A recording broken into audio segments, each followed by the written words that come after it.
ఇక మీరన్నారు ఇందాక మాటల్లోనే చెప్పారు, అయినప్పటికీ కూడా వ్రతం అయిన తర్వాత సాయంత్రాలు ముత్తైదులను పిలుచుకుంటూ ఉంటారు.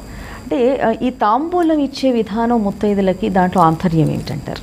తాంబూలం గురించి కదమ్మా. తాంబూలంలో ఏముండాలి? ప్రధానంగా ఆకులు, వక్కలు ప్రధానం. సున్నం పూర్వకాలం సున్నం రాచి మరీ దానికి ఈనెలు తీసి, తొడిమ తీసి, తోక తీసి చక్కగా తాంబూలం తయారు చేసి ఇచ్చేవారు. కానీ ప్రస్తుతం ఆ పద్ధతి లేదు. తమలపాకులోనే ఒక్కలు పెట్టిస్తున్నారు, ఒక పండు. వాస్తవానికి సున్నం కూడా అందులో భాగమే.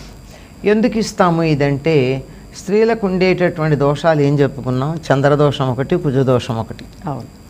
అంచేత ఈ 2 దోషాలు లేకుండా ఆరోగ్యం కావాలంటే ఎవరిని ప్రార్థించాలి? ఆరోగ్యం భాస్కరాది ఇచ్చేది. అంచేత ఆరోగ్యం కావాలంటే సూర్యుడు, సూర్య సంబంధం. అందుకని ఆకు, ఒక్క, సున్నం ఈ 3 ముగ్గురికి సంబంధించినటువంటివి.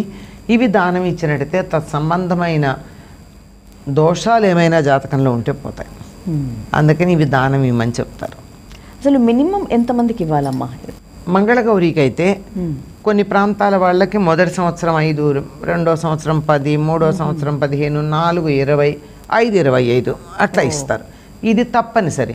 ఆ పైన ఎంతమంది కన్నా ఇవ్వచ్చు. వరలక్ష్మి వ్రతంలో ఇలాంటి తాంబూలాలు ఇన్ని ఇవ్వాలి అనేటటువంటి నియమం అయితే